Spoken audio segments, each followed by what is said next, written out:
So, hey everybody, welcome to Soul TV. This is Tara Bennett Smith, and today's casual day because guess what? I am going hiking, and I am going out in this beautiful weather in March. Now, that's the wonderful thing about living in California is that the weather is always, usually, nice. I'm not going to say always, but you can hike pretty much any time of year, and it's good to stay in shape. And today, I'm going hiking with none other than Tico Wells.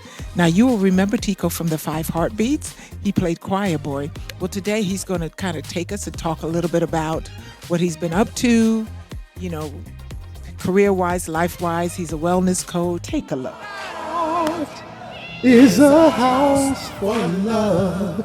I've learned that it don't take much to break a heart. Is a house for love. I've learned that it don't take much to be it.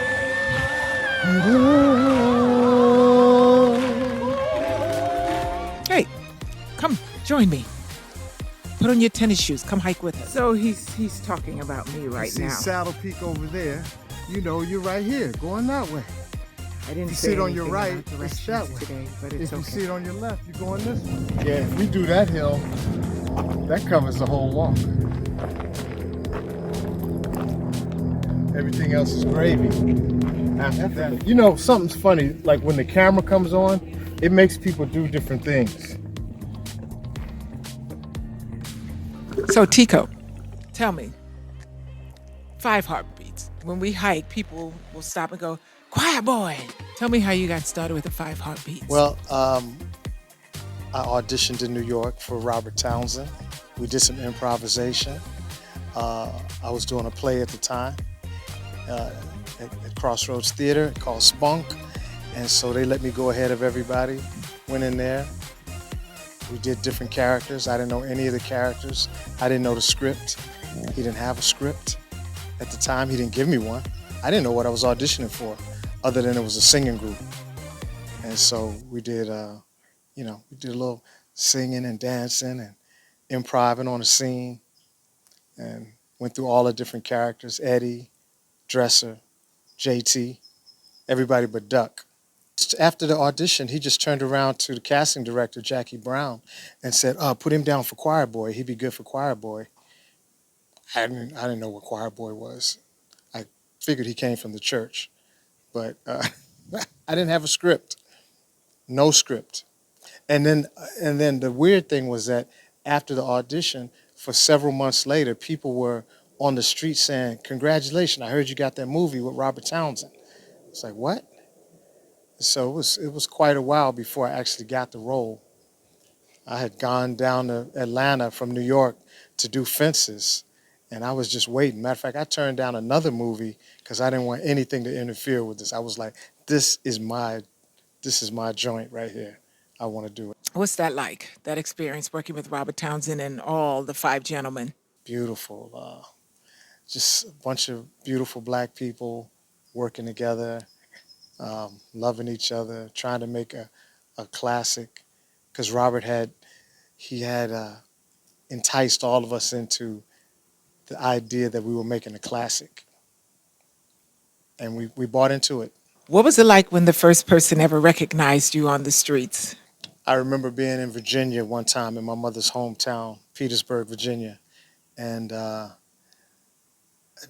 remember being in a grocery store and somebody came up and said, "Oh man, I love you, loved you in the Five Heartbeats," and it was one of the first times that my mother saw somebody come up to me, and it was a thrill for her. She was tripping out like, "That's my boy, y'all. Really? Like really? Look at this. Isn't this something else? They know you." Bless her heart. Rest in peace. And how did you feel about it? It's a weird thing. It's something that you dream of because it seems like it's a wonderful thing. But fame is not all that it's cracked up to be. You lose some privacy. You lose some. Sometimes you can lose some of yourself if you're not careful. You have to keep reminding yourself that people have a perception about what celebrity is, and it's totally made up. from Hollywood and what people think they're supposed to be and how they think they're supposed to act. So now you have a documentary that you're directing. Yes, I am affiliated with the group called First Generation College Bound, and the president is Joe Fisher. I've known him since I was in 10th grade. He used to be my next door neighbor. And for the last 34 years, he's supported and ushered and given kids access to college with little to no debt when they finish, mostly through grants. So this is a documentary about where this organization is and where they've come from, and putting something positive out in the world. Before we go, tell us about Make Peace U.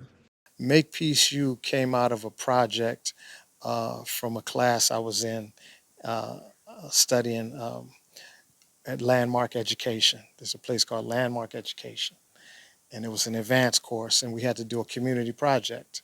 And my project was to create a YouTube channel and call it Make Peace U, with the letter U. And I just asked people, how do we create peace? Well, that's it for today. I'm tired. I'm hungry. Got me a smoothie now. And I'm going to say thank you to Tico Wells. I want to say thank you to you for tuning in. And I will see you all next time on Soul TV with Tara Bennett-Smith. And make sure you be bigger, better, bolder, better. Follow myself. Follow Tico on YouTube. And